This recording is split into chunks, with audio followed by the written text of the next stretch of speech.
4 साल के नन्हे अबुल हुसैन को ये नहीं मालूम कि आईएसआईएस क्या है और आतंकवाद क्या होता है, लेकिन जब ये मासूम बड़ा हो तो उसे पता होना चाहिए कि आईएसआईएस एक दहशतगर्दों का संगठन है और इस्लाम के नाम पर कत्ले आम कर रहा है। अबुल हुसैन के दिमाग में ये बात पुख्ता तौर पर दर्ज हो जाए, इसलिए उसके पिता हसन उसे दक्षिण मुंबई के मोहम्मद अली रोड में हो रही इस तकरीर में लेकर आए हैं। इस तकरीर में बच्चों और नौजवानों को ये समझाया जा रहा है कि कैसे आईएसआईएस इस्लाम के नाम पर गलत काम कर रहा है। ये तो बहुत जरूरी है, इसीलिए हम लोगों ने बच्चों को हर जगह लेके जाते हैं इस प्रोग्राम के लिए कि लोगों को मालूम पड़े ये दहशतगर्द और दहशतगर्दी इस्लाम नहीं सिखाता है। इसीलिए अभी से बोलता है आईएसआईएस, जोर से बोलो, आईएसआईएस मुर्दाबाद। आज हमारे नौजवानों को गुमराह किया जाता है, हमारे नौजवानों को बहकाया जाता है, हमारे नौजवानों को फुसला करके लाया जाता है कि यही असल दीन है कि तुम बेगुनाहों को मारो, जुल्म करो और डायरेक्ट तुम जन्नत में चले जाओ। ये दर्श दिया जाता है, जबकि इस्लाम का इसके कोई ताल्लुक नहीं। आईएसआईएस के आतंकी खुद को मुसलमान बताते हैं। जब भी वो किसी का कत्ल करते हैं तो उस वक्त अल्लाह अकबर के नारे लगाते हैं, कुरान की आयतें पढ़ते हैं, लेकिन ऐसा करके वो इस्लाम के खिलाफ ही काम कर रहे हैं। और यही संदेश इन दिनों मुंबई की मस्जिदों और मदरसों में दिया जा रहा है। हमारा पैगाम ये हमारे बच्चों को कि आईएसआईएस जो है इसका इस्लाम से कोई ताल्लुक नहीं है, न ये मुसलमान हम इनको मानते हैं। ये जो इसको हम क्या कहते हैं, मुनाफिक कहते हैं। हमारे यहाँ मुनाफिक कहा जाता है। इस्लामी रूप धारण करके वो इस्लाम को बदनाम करने की कोशिश करते हैं और वो मुसलमान है ही नहीं। इसलिए कि कोई गुनाह का काम करने के बाद मुसलमान कुरान की आयत नहीं पढ़ता, अल्लाह का नाम नहीं लेता है।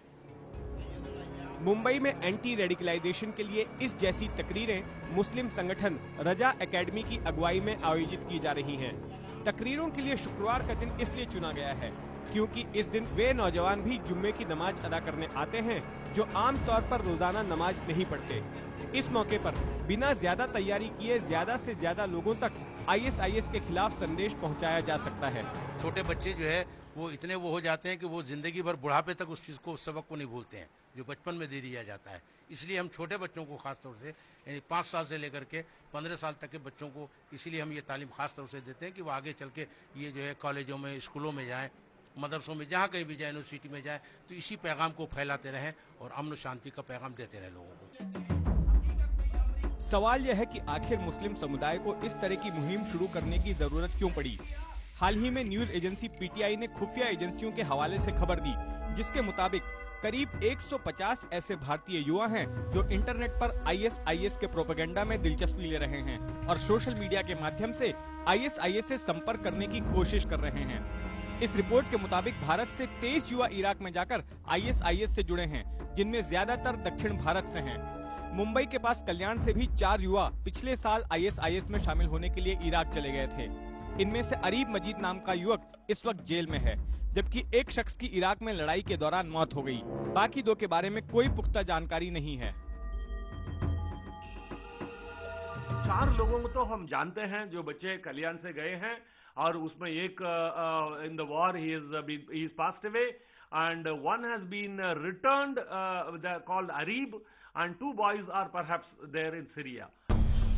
मुंबई के इस्लामी जानकारों का मानना है कि ऐसी तकरीरें तभी कामयाब हो पाएंगी जब सीधे सीधे वहाबी सोच पर हमला किया जाए।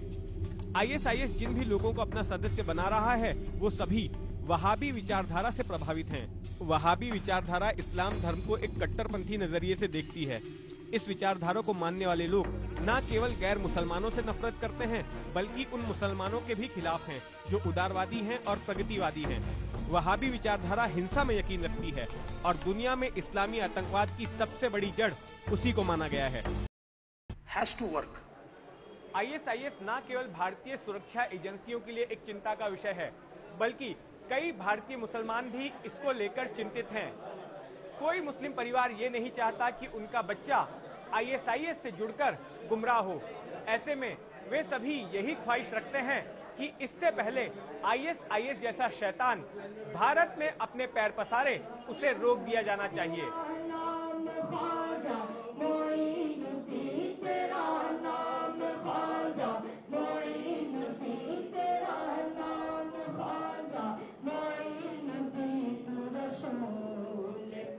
कैमरामैन मनोज के साथ जितेंद्र दीक्षित, एबीपी न्यूज मुंबई।